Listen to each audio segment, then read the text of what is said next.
Hello friends, welcome back to my YouTube channel Sahil Pandey academy में। Friends, आज है 5 अक्टूबर। 5 अक्टूबर से बनने वाले जो भी इम्पोर्टेंट क्वेश्चंस हैं वो हम इस वीडियो में आपके साथ में डिस्कस करेंगे। तो चलिए बिना देरी के वीडियो शुरू करते हैं। हमारा पहला क्वेश्चन है, हाल ही में केंद्र सरकार द्वारा किन भारतीय भाषाओं को शास्त्रीय भाषा का दर्जा दिया गया है? इसका उत्तर होगा ऑप्शन डी, उपरोक्त सभी। शास्त्रीय भाषा क्या होती हैं, आइए जानते हैं। भारत सरकार ने मराठी, पाली, प्राकृत, असमिया और बंगाली भाषा को शास्त्रीय भाषा का दर्जा दिया है। अब भारत में शास्त्रीय भाषाओं की कुल संख्या 11 हो गई है। तमिल 2004 में भारत में शास्त्रीय भाषा का दर्जा पाने वाली भाषा थी। शास्त्रीय भाषा होने के लिए भाषा को 1500 से 2000 वर्ष पुराना होना चाहिए। भाषा में साहित्य परंपरा मौलिक होनी चाहिए और किसी अन्य भाषा समुदाय से उधार नहीं ली गई हो, यानी कि किसी अन्य भाषा में से ना निकली हो। भारतीय संविधान की 8वीं अनुसूची में सभी शास्त्रीय भाषाओं का उल्लेख है। 8वीं अनुसूची में 22 भाषाओं का उल्लेख किया गया है। शुरुआत में 14 भाषाओं को संवैधानिक मान्यता मिली थी। सिंधी भाषा को साल 1967 में 21वें संशोधन अधिनियम के जरिए जोड़ा गया था। कोंकणी, मणिपुर और नेपाली भाषा को साल 1992 में 71वें संशोधन अधिनियम के जरिए जोड़ा गया था। नेक्स्ट क्वेश्चन है, भारत का पहला सुपर कैपेसिटर संयंत्र किस राज्य में स्थापित किया गया है?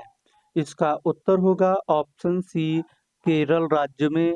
केरल के सीएम पिनरई विजयन ने कन्नूर में कल्याणसेसरी में भारत की पहली सुपर कैपेसिटर विनिर्माण सुविधा का उद्घाटन किया। सुपर कैपेसिटर एक इलेक्ट्रॉनिक उपकरण है जिसका इस्तेमाल बड़ी मात्रा में विद्युत आवेश को संग्रहित करने के लिए किया जाता है। नेक्स्ट क्वेश्चन है, हाल ही में भारत, नेपाल और किस देश ने त्रिपक्षीय विद्युत व्यापार समझौते पर हस्ताक्षर किए हैं? इसका उत्तर होगा option C, Bangladesh. Next question है, हाल ही में एडीबी ने किस राज्य में स्थानीय पर्यटन को बढ़ावा देने के लिए 162 मिलियन डॉलर का ऋण स्वीकृत किया है? इसका उत्तर होगा option B, Himachal Pradesh. Friends, Himachal Pradesh से बनने वाले अन्य करंट अफेयर्स को भी देख लेते हैं। हिमाचल प्रदेश ने महिलाओं के लिए विवाह की आयु को बढ़ाकर 21 वर्ष कर दिया है। हिमाचल प्रदेश सरकार ने मुख्यमंत्री सुख शिक्षा योजना को मंजूरी दी। हिमाचल प्रदेश में मुख्यमंत्री बाल पौष्टिक आहार योजना का शुभारंभ किया है। हिमाचल प्रदेश में मुख्यमंत्री ने प्राकृतिक खेती को बढ़ावा देने के लिए नई पहल हिम उन्नति की शुरुआत की है। मौसमी पूर्वानुमान के लिए लाहौल स्पीति में डॉपलर रडार स्थापित किया जाएगा। हिमाचल प्रदेश मंत्रिमंडल को शून्य बिजली बिल प्रावधान को युक्त संगत बनाने की मंजूरी दी। सीएजी ने शिमला में भारत के पहले चैडविक हाउस नेविगेटिंग ऑडिंग हेरिटेज संग्रहालय का उद्घाटन किया है। नेक्स्ट क्वेश्चन है, हाल ही में केंद्रीय गृह मंत्री अमित शाह ने कहाँ हाईटेक पुलिस मुख्यालय का उद्घाटन किया है? इसका उत्तर होगा ऑप्शन बी, अहमदाबाद में। हाल ही में मोहन राज का निधन हुआ, वे कौन थे? इसका उत्तर होगा ऑप्शन सी, अभिनेता। ये एक मलयालम अभिनेता थे। नेक्स्ट क्वेश्चन है, हाल ही में किस राज्य सरकार ने सर्वाइकल कैंसर उन्मूलन को बढ़ावा देने के लिए पहल शुरू की? इसका उत्तर होगा ऑप्शन ए, कर्नाटक राज्य। फ्रेंड्स, कर्नाटक राज्य से बनने वाले अन्य करंट अफेयर्स को जानते हैं। बीसीसीआई ने बेंगलुरु में राष्ट्रीय क्रिकेट एकेडमी का उद्घाटन किया। आरबीआई ने बेंगलुरु में एसएफबी के निर्देशकों के लिए सम्मेलन आयोजित किया। कर्नाटक में पहला गैस आधारित येलहंका गैस बिजली संयंत्र चालू किया गया। दक्षिण भारत का पहला आदिवासी पुस्तकालय कानू कर्नाटक में खोला गया है। भारत में सर्वाधिक ईवी चार्जिंग स्टेशनों के लिए कर्नाटक शीर्ष पर रहा है। कर्नाटक सरकार ने वनों और पश्चिमी घाटों में अतिक्रमण हटाने के लिए टास्क फोर्स का गठन किया है। कर्नाटक सरकार ने निजी नौकरियों में 50 से 75% कनाडा लोगों को शामिल करने का आदेश दिया है। बेंगलुरु में भारत की सबसे बड़ी तेंदुआ सफारी जनता के लिए खोला गया है। आइए फ्रेंड्स, इन्हीं करंट अफेयर को और भी डिटेल में जानेंगे। हमारा पहला करंट अफेयर है इंटरनेशनल से। एससीओ की बैठक में शामिल होने पाकिस्तान जाएंगे विदेश मंत्री जयशंकर। विदेशी मंत्री एएस जयशंकर 15 से 16 अक्टूबर को पाकिस्तान जाएंगे। वे पाकिस्तान की राजधानी इस्लामाबाद में होने वाली शंघाई समारोह संगठन यानी कि एससीओ के council of head of government, जिसको हम सीएचजी के नाम से भी जानते हैं, बैठक में शामिल होंगे। विदेश मंत्रालय के प्रवक्ता रणधीर जायसवाल ने इसकी जानकारी दी है। आइए इसको पॉइंट्स के थ्रू समझते हैं। प्रधानमंत्री मोदी आखिरी बार साल 2015 में एक सरप्राइज विजिट पर लाहौर पहुंचे थे। तब उन्होंने पाकिस्तान के पीएम नवाज शरीफ से मुलाकात की थी। इसके बाद दिसंबर 2015 में भारत की तत्कालीन विदेशी मंत्री सुषमा स्वराज भी पाकिस्तान दौरे पर गई थीं। उनके इस दौरे के बाद से भारत के किसी भी प्रधानमंत्री या मंत्री ने पाकिस्तान की यात्रा नहीं की है। 2019 में जम्मू कश्मीर से आर्टिकल 370 हटाने के बाद भारत और पाकिस्तान के बीच तनाव बढ़ गया। तब से दोनों देशों के बीच कोई हाई लेवल बैठक नहीं हुई है। पाकिस्तान ने 29 अगस्त 2024 को प्रधानमंत्री नरेंद्र मोदी को एससीओ की मीटिंग में शामिल होने के लिए न्योता दिया है। भारत की एससीओ चार्ट को लेकर प्रतिबद्धता जयशंकर की यात्रा का कारण है। इससे पहले 3 से 4 जुलाई 2024 को कजाकिस्तान में हुई एससीओ कमेटी में पीएम मोदी शामिल नहीं हुए थे। उनकी जगह पर विदेश मंत्री जयशंकर ने भारत का प्रतिनिधित्व किया था। पिछले साल किर्गिस्तान की राजधानी बिश्केक ने एससीओ की सीएचजी बैठक होस्ट की थी। इसमें भी पीएम मोदी नहीं जा पाए थे और उनकी जगह पर विदेशी मंत्री जयशंकर शामिल हुए थे। हमारा अगला करंट अफेयर बनता है एग्रीमेंट से। भारत और अमेरिका ने माऊ पर साइन किया। भारत और अमेरिका ने क्रिटिकल मिनरल्स की सप्लाई चेन के लिए एक नए समझौता ज्ञापन यानी कि माऊ पर साइन किए।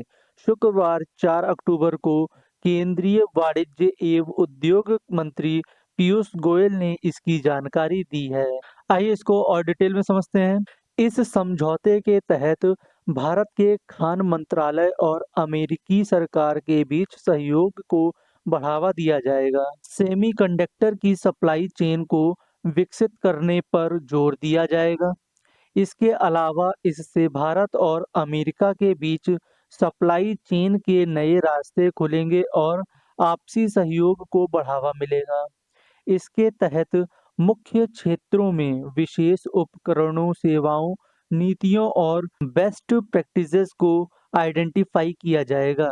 इससे अमेरिका और भारत के लिए क्रिटिकल मिनरल्स की एक्सप्लोरेशन, एक्सटेंशन, प्रोसेसिंग और रिफाइनरिंग, रिसाइकलिंग और रिकवरी से फायदेमंद कॉमर्शियल डेवलपमेंट होगा। बैठक में स्वच्छ ऊर्जा और पर्यटन जैसे नए क्षेत्रों की खोज पर बात हुई है। हमारा अगला करंट अफेयर बनता है नेशनल से। 5 नई भाषाओं को शास्त्रीय भाषा का दर्जा। केंद्रीय मंत्रालय ने गुरुवार 3 अक्टूबर को 5 नई भाषाओं को शास्त्रीय भाषा यानी कि क्लासिकल्स लैंग्वेज का दर्जा देने की मंजूरी दे दी है। इसमें मराठी, बंगाली, असमिया, पाली और प्राकृत शामिल हैं। इसके साथ ही अब भारत में शास्त्रीय भाषा की संख्या बढ़ाकर 11 हो गई है। आइए इसको और भी डिटेल में समझते हैं। केंद्र सरकार ने 2014 में शास्त्रीय भाषा की एक कैटेगरी बनाई थी। शास्त्रीय भाषा के मानदंडों के अनुसार भाषा का 1500 से 2000 पुराना रिकॉर्ड होना चाहिए। इसके साथ ही भाषा का प्राचीन साहित्य या ग्रंथ का संग्रह होना चाहिए। तमिल 2014 में शास्त्रीय भाषा का दर्जा पाने वाली पहली भाषा थी। इसके बाद 2005 में संस्कृत को शास्त्रीय भाषा का दर्जा दिया गया। इसके बाद तेलुगु, कन्नड़, मलयालम और उड़ीसा को क्रम शास्त्रीय भाषा के रूप में मान्यता मिली थी। मराठी को शास्त्रीय भाषा का दर्जा दिए जाने की मांग 2013 से ही लंबित थी। महाराष्ट्र में होने वाले विधानसभा चुनाव से ठीक पहले इसको मंजूरी मिली है। इसी तरह पश्चिम बंगाल के सबसे बड़े त्योहार दुर्गा पूजा के दौरान बंगाली को भी मंजूरी मिली है। हमारा अगला करंट अफेयर बनता है, स्कीम से कैबिनेट ने राष्ट्रीय खाद्य तेल तिलहन मशीन को मंजूरी दी।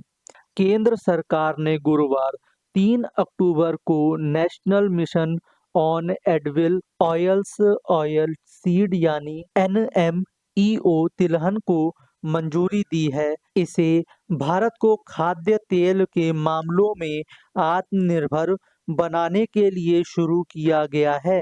इसके लिए 10,103 करोड़ रुपए आवंटित किए गए हैं। आइए इसको थोड़ा और डिटेल में समझते हैं। प्रधानमंत्री नरेंद्र मोदी की अध्यक्षता में गुरुवार को कैबिनेट की बैठक में यह फैसला लिया गया है। इसकी मंजूरी के बाद रेपसीड, सरसों, मूंगफली, सोयाबीन, सूरजमुखी और तिल जैसी प्रमुख प्राथमिक तिलहन फसलों के उत्पादन को बढ़ाया जाएगा। इसके साथ साथ कपास के बीज, चावल की भूसी और वृक्ष जनित तेलों जैसे सेकेंडरी सोर्स से कलेक्शन और एक्सट्रैक्शन एफिशिएंसी बढ़ाने पर फोकस किया जाएगा। मिशन का लक्ष्य वर्ष 2022 से 23 के प्राथमिक तिलहन प्रोडक्शन को 3.9 करोड़ टन से बढ़ाकर 2030 से 31 तक 6.97 करोड़ टन करना है। मिशन का उद्देश्य तिलहन की खेती को एडिशनल 40 लाख हेक्टेयर तक बढ़ाना है। इसके लिए चावल और आलू की प्रति भूमि को टारगेट किया जाएगा। इसके साथ अंतर फल को बढ़ावा दिया जाएगा और फसल विविधीकरण को प्रोत्साहन दिया जाएगा। अभी भारत अपनी खाद्य तेल की सालाना जरूरत का 50% से ज्यादा आयात करता है। अगली योजना आती है हमारी प्रधानमंत्री राष्ट्रीय कृषि विकास योजना और कृषणोन्नति योजना को मंजूरी मिली। प्रधानमंत्री राष्ट्रीय कृषि विकास योजना, जिसको शॉर्ट फॉर्म में हम PMRKVY बोलते हैं, और कृषणोन्नति योजना को KY बोलेंगे। कृषि उन्नति योजना को मंजूरी मिली। पीएम मोदी की अध्यक्षता में केंद्रीय मंत्रिमंडल की 3 अक्टूबर को नई दिल्ली में बैठक में इसे मंजूरी दी गई। राज्यों के साथ मिलकर केंद्र इन पर 1 करोड़ रुपए से अधिक की राशि खर्चा करेगी।